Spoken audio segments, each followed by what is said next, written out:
Hello students, good morning. आप लोग कैसे हैं? तो आज जो हम पढ़ने जा रहे हैं, हमारा जो नेक्स्ट टॉपिक आज का है वो है एंजाइम्स। एंजाइम्स क्या होती हैं? Enzymes are catalyst for biochemical reaction in living cells. Enzyme जो हैं ये कैटलिस्ट हैं बायोकेमिकल रिएक्शंस के लिए लिविंग सेल के अंदर। दे कैटालाइज मेटाबॉलिक रिएक्शंस। ये मेटाबॉलिक रिएक्शंस को कैटालाइज करती हैं, तो इसीलिए हम एंजाइम्स को बायोकैटालिस्ट बोलते हैं। तो एंजाइम्स क्या है? ये बायोकैटालिस्ट है। लेकिन बेसिकली देखा जाए तो एंजाइम्स आर प्रोटीन्स। ये क्या है? प्रोटीन्स हैं, सॉल्युबल हैं और कोलाइडल हैं। कोलाइडल क्या होता है कि जब एक सब्सटेंस दूसरे सब्सटेंस में बिल्कुल वेरी स्मॉल क्वांटिटी में उसमें मिलाया जाए या डिस्पर्स किया जाए। एंजाइम क्या करती हैं? ये एक्सेलरेट करती हैं जो रेट ऑफ रिएक्शन है without being lost in the process. उस प्रोसेस में जो इनकी ओरिजिनल फॉर्म होती है वो लॉस नहीं होती है, वो एंड में बराबर मेंटेन रहती है, उनकी जो ओरिजिनल फॉर्म होती है। तो ये क्या करती हैं कि ये रिएक्शंस को एक्सेलरेट करती हैं, उसकी स्पीड को बढ़ाती हैं। तो cells can not exist without enzymes. तो सेल जो है ये विदाउट एंजाइम एग्जिस्ट ही नहीं कर सकते हैं। The term enzyme was derived from a Greek mean in east. ये जो टर्म एंजाइम है ये ड्राइव की गई थी ग्रीक मीन इन ईस्ट से, because the yeast cells were the first to reveal enzyme activity in living organism. क्योंकि ई सेल ये पहले सेल्स थे जिनमें क्या की एंजाइम एक्टिविटी को देखा गया लिविंग ऑर्गेनिज्म में।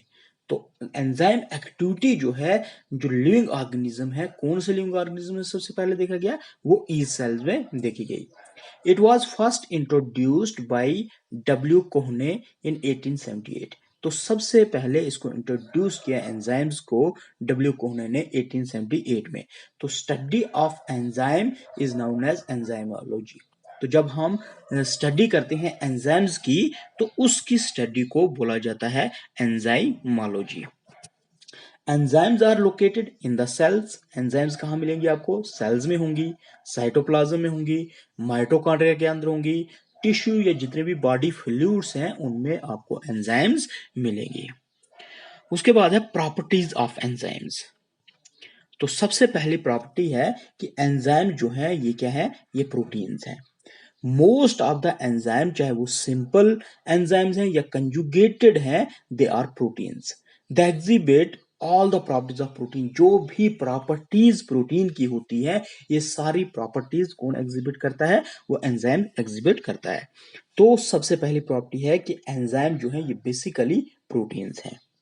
उसके बाद है कोलाइड्स। एंजाइम जो है वो कोलाइड्स है। इनकी जो नेचर है, they are colloidal in nature. मतलब कोलाइड्स मैंने आपको पहले भी प्रीवियस लेक्चर्स में भी बताया है कि जब हम एक सब्सटेंस को बिल्कुल माइन्यूट अमाउंट में, छोटी से वेरी स्मॉल क्वांटिटी में दूसरे उसमें सब्सटेंस में मिक्स करते हैं, तो उसको हम बोलते हैं कोलाइड्स। एग्जाम्पल है जैसे हमारे पास मिल्क है, बटर है, ये कोलाइडल है। तो एंजाइम जो है ये कोलाइडल इन नेचर है। उसके बाद है थर्ड इसकी डीनेचुरेशन। डीनेचुरेशन क्या होता है? डीनेचुरेशन जो है ये चेंज है स्ट्रक्चर या जो एक्टिविटी लॉस होती है, लॉस ऑफ एक्टिविटी जो है वो डीनेचुरेशन है। कि denaturation is the change in the structure and loss of activity. Change structure में या जो एक्टिविटी लॉस हुई उसको हम क्या बोलते हैं? उसको हम बोलते हैं डीनेचुरेशन। डिनेचुरेशन एक बार फिर से मैं आपको समझा देता हूं कि denaturation is the change in structure, structure में change and loss of activity. तो enzymes are subject to denaturation by change in pH और इंक्रीज इन टेम्परेचर। एंजाइम जो है ये डिनेचर कब होती हैं? जब इनका पीएच में चेंज आ जाए या टेम्परेचर जो है वो इंक्रीज हो जाए, तो उसमें क्या हो जाता है कि डिनेचुरेशन हो जाती है। तो डिनेचुरेशन इसकी थर्ड प्रॉपर्टी है। उसके बाद एंजाइम्स आर कैटालिस्ट। एंजाइम्स क्या है? वो कैटालिस्ट है। पहले ही हमने बताया आपको कि एंजाइम जो है कैटालिस्ट होती हैं। तो जब एंजाइम की प्रेजेंस होती है तो बहुत सारी जो केमिकल रिएक्शन है वो प्रोसीड करती है, मतलब faster then in their absence. मतलब कि मान लीजिए कि किसी केमिकल जब एंजाइम जो है किसी केमिकल रिएक्शन में प्रेजेंट होती है तो उसकी स्पीड जो है वो काफी एक्सेलरेट हो जाती है, बढ़ जाती है। अगर उसमें हम एज कंपेयर करें कि जब उसमें एंजाइम जो है वो प्रेजेंट नहीं थी, उस टाइम जो है केमिकल रिएक्शन जो है वो बड़े स्लो तरीके से चलती है, नॉर्मली वो काम नहीं करती हैं। तो रिएक्शन जो है केमिकल रिएक्शन जो भी बॉडी के अंदर होती है, जब एंजाइम्स उसके अंदर होते हैं तो वो कैटालिस्ट का काम करते हैं। तो वो क्या करते हैं कि उसकी रेट ऑफ रिएक्शन को बढ़ा देती है। ठीक है, उसके बाद है फिफ्थ हमारी remain unaltered in the end. दूसरा है कि एंजाइम जो है अनऑल्टर रहती है एंड में, मतलब अपनी जो ओरिजिनल इनकी फॉर्म होती है उसमें कुछ भी मतलब चेंज नहीं आती है, वो बिल्कुल ओरिजिनल फॉर्म में ही रहती है एंड में, जब एंजाइम जो है केमिकल रिएक्शन में एज कैटालिस्ट का काम करती हैं। तो एंजाइम प्रमोट करती है किसी भी रिएक्शन को, कोई भी गिवन रिएक्शन है तो उसको क्या करती है, एंजाइम प्रमोट करती है, लेकिन अपने आप को ये अनचेंज रखती है at the end of reaction, कि जब रिएक्शन कंप्लीट हो जाएगी उस वक्त भी एंजाइम जो है वो अपनी उस ओरिजिनल फॉर्म में ही रहेगी। ये सिर्फ क्या करेगी कि रिएक्शन को प्रमोट करने का काम करती है। तो enzyme remains unaltered in the end. उसके बाद नेक्स्ट जो है हमारा रिक्वायर्ड इन स्मॉल क्वांटिटीज, मतलब सिर्फ छोटे अमाउंट में एंजाइम जो है रिक्वायर्ड होती है बायोलॉजिकल सिस्टम को कोई भी जो केमिकल रिएक्शन है उसको कंप्लीट करने के लिए। तो एक सिंगल एंजाइम जो है ये एक्ट करती है अपॉन 5 लाख सबस्ट्रेट मॉलिक्यूल्स पर मिनट। एक मिनट में एक सिंगल एंजाइम जो है 5 लाख सबस्ट्रेट मॉलिक्यूल्स पर एक्ट करती है। तो इस वैल्यू को हम बोलते हैं टर्नओवर नंबर, मतलब कि number of substrate molecules catalysed by an enzyme is called turnover number. उसको हम क्या बोलते हैं, टर्नओवर नंबर बोलते हैं, कि कितने नंबर ऑफ सब्सटेंट मॉलिक्यूल्स किसी एक सिंगल एंजाइम ने कैटालाइज किए, उसको हम क्या बोलते हैं, टर्नओवर नंबर बोलते हैं। तो एंजाइम जो है they are required in small quantities. उसके बाद है इफेक्ट ऑफ टेम्परेचर। अब टेम्परेचर का क्या इफेक्ट होता है, एंजाइम जो है वो सेंसिटिव है टू द हीट। ठीक है, अगर हम टेम्परेचर हाई टेम्परेचर पे एंजाइम्स क्या होती हैं वो डिस्ट्रॉय हो जाती हैं। अगर 60 डिग्री सेल्सियस पे देखा जाए तो एंजाइम कोगुलेट हो जाती हैं और वो बिल्कुल इनएक्टिवेट हो जाती हैं, मतलब एंजाइम अपना काम अच्छे तरीके से नहीं कर पाती हैं। तो अगर टेम्परेचर को हम डिक्रीज करें तब भी एंजाइम जो है वो इनएक्टिवेट हो जाती हैं। लेकिन लो टेम्परेचर से जो इनएक्टिवेशन होती है वो रिवर्सिबल है, उसको हम रिवर्स कर सकते हैं और एंजाइम जो है वो अपनी एक्टिविटी को रिगेन करती है जब हम इसको ग्रेजुअली जो इसका टेम्परेचर है वो इंक्रीज कर देते हैं। लेकिन जब हम टेम्परेचर हाई कर देंगे तो उसमें एंजाइम जो है वो डिस्ट्रॉय हो जाएगी, उसमें हम एंजाइम को रिवर्स नहीं कर सकते हैं कि वो अपनी एक्टिविटी दोबारा रिगेन कर पाए। लेकिन अगर टेम्परेचर लो है तो हम उसकी इनएक्टिवेशन को दोबारा से एक्टिवेट कर सकते हैं, उसको हम गेन करवा सकते हैं उसकी एक्टिविटी को by gradually increasing the temperature. तो हर एंजाइम जो है उसका एक ऑप्टिमम टेम्परेचर होता है जिस पर उसकी जो रेट ऑफ एक्टिविटी है वो काफी मैक्सिमम होती है। हर टेम्परेचर का एक क्या होता है, एक हर एंजाइम का एक ऑप्टिमम टेम्परेचर होता है जिस पे वो क्या है अपनी जो एक्टिविटी है वो मैक्सिमम का एक्टिविटी वहां पे करती है। तो एंजाइम जो है वो मोस्टली एक्टिव होती है उसी ऑप्टिमम टेम्परेचर पे जो टेम्परेचर उसको चाहिए होता है। तो ऑप्टिमम जो टेम्परेचर है वो रेंज करता है 30 डिग्री सेल्सियस से 40 डिग्री सेल्सियस तक। जितनी भी मोस्ट ऑफ द एंजाइम है उनका ऑप्टिमम टेम्परेचर 30 से 40 डिग्री सेल्सियस ही रहता है। तो रेट ऑफ एक्टिविटी जो है वो डिक्रीज होगी जब टेम्परेचर मतलब इंक्रीज हो जाएगा या डिक्रीज हो जाएगा। From the optimum temperature. जो ऑप्टिमम टेम्परेचर, मैं जैसे मैंने आपको बोला कि मोस्ट ऑफ द एंजाइम्स का जो टेम्परेचर है वो 30 से 40 डिग्री सेल्सियस होता है।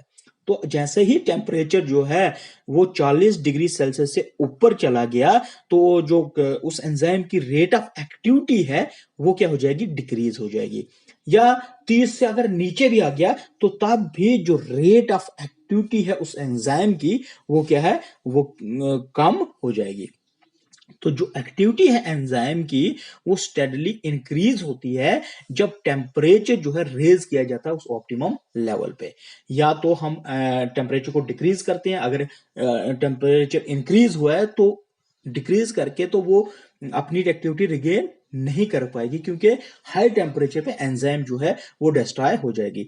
लेकिन अगर टेम्परेचर डिक्रीज है, ऑप्टिमम टेम्परेचर जो इसका 30 से 40 डिग्री सेल्सियस है उससे काफी नीचे, मान लीजिए 20 डिग्री सेल्सियस है, तो हम उस टेम्परेचर को इंक्रीज करके उसकी जो एक्टिविटी है उसको रिगेन कर सकते हैं।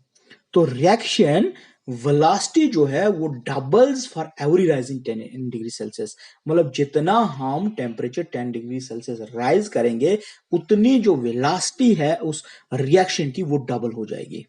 ठीक है, तो इसको हम बोलते हैं Q10। शॉर्ट में हम इसको बोलते हैं Q10, और हम इसको टेम्परेचर कोफिशिएंट और टेम्परेचर कोशेंट भी हम इसको बोलते हैं। तो वैल्यू जो Q10 की है वो 2 से 3 है। द वैल्यू ऑफ Q10 जो है दैट इज 2 to 3। ठीक है, यह है इफेक्ट ऑफ टेम्परेचर। उसके बाद है हमारा रिवर्सिबिलिटी ऑफ एंजाइम एक्शन। तो मोस्ट ऑफ द एंजाइम जो है उनको करेक्टराइज किया जाता है by reversibility of their actions, कि जो उनके एक्शंस हैं हम उसको क्या कर सकते हैं, रिवर्स भी कर सकते हैं। जैसे एंजाइम एक्टर, मतलब एंजाइम जो एक्ट करती है वो आइदर डायरेक्शंस में करती है। जैसे मैं एग्जांपल दूंगा आपको, ग्लूकोज 1 फॉस्फेट जो है that can be converted into glucose 6 phosphate. मतलब ग्लूकोज 1 फॉस्फेट एंजाइम को हम कन्वर्ट कर सकते हैं इनटू ग्लूकोज 6 फॉस्फेट, जिसमें हमें कौन सी एंजाइम जो है वो काम आएगी, वो आएगी फॉस्फोग्लूकोम्यूटेस। तो जैसे ही हम ग्लूकोम्यूटेस फॉस्फोग्लूकोम्यूटेस से रिएक्शन करवाएंगे ग्लूकोज 1 फॉस्फेट को, तो ग्लूकोज 1 फॉस्फेट जो है वो चेंज हो जाएगा ग्लूकोज 6 फॉस्फेट में। तो सेम इसी तरह फास्फोग्लूकोम्यूटेस एंजाइम जो है वो कन्वर्ट करेगी ग्लूकोज 6 फॉस्फेट को इनटू ग्लूकोज 1 फॉस्फेट। मतलब रिवर्स हो गया। हम ग्लूकोज 1 फॉस्फेट को with the help of enzyme phosphoglucomutase convert कर सकते हैं ग्लूकोज 6 फॉस्फेट में। तो सेम इसी उससे with the help of enzyme phosphoglucomutase glucose 6 phosphate को हम कन्वर्ट कर सकते हैं इनटू ग्लूकोज 1 फॉस्फेट। तो इसको बोलते हैं रिवर्सिबिलिटी ऑफ एंजाइम एक्शन। ठीक है, उसके बाद है specificity of an enzyme. Her enzyme जो है वो रिएक्ट करती है with only one type of substrate, या हम उसको ग्रुप ऑफ रिलेटेड सबस्ट्रेट बोलते हैं। तो इस प्रॉपर्टी, ये जो प्रॉपर्टी है एंजाइम की, इसको हम बोलते हैं स्पेसिफिसिटी ऑफ एन एंजाइम। एक बार फिर मैं आपको समझा देता हूं। हर एंजाइम रिएक्ट करेगी सिर्फ एक ही टाइप के सबस्टेट या ग्रुप ऑफ जो उस सबस्टेट के रिलेटेड ग्रुप होंगे उससे क्या करेगी, वो रिएक्ट करेगी। तो ये जो प्रॉपर्टी है एंजाइम की इसको हम बोलते हैं स्पेसिफिसिटी ऑफ एंजाइम। जैसे मतलब एंजाइम लैक्टेस है, वो एक्ट करेगी ओनली कौन से एंजाइम पे, लैक्टोज पे। ठीक है, तो according two degree of specificity, तो स्पेसिफिसिटी ऑफ एंजाइम जो है उसको क्लासिफाई किया गया है इनटू 3 टाइप्स में। एक पहले को हम बोलते हैं एब्सोल्यूट स्पेसिफिसिटी।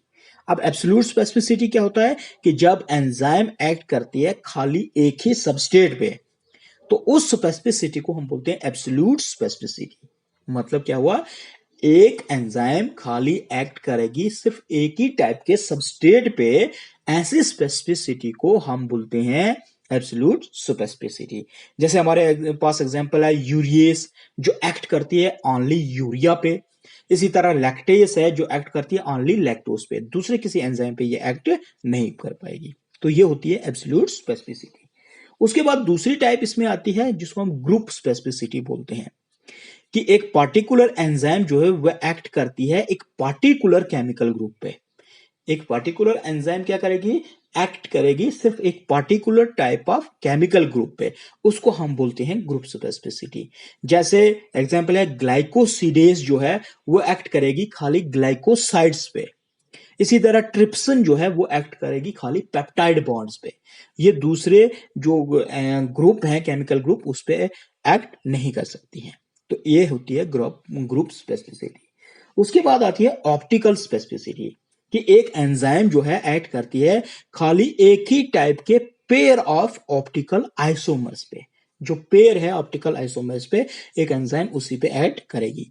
जैसे हमारे पास है डी अमाइनो एसिड ऑक्सीडेज है जो ऑक्सीडाइज करता है डी अमाइनो एसिड को।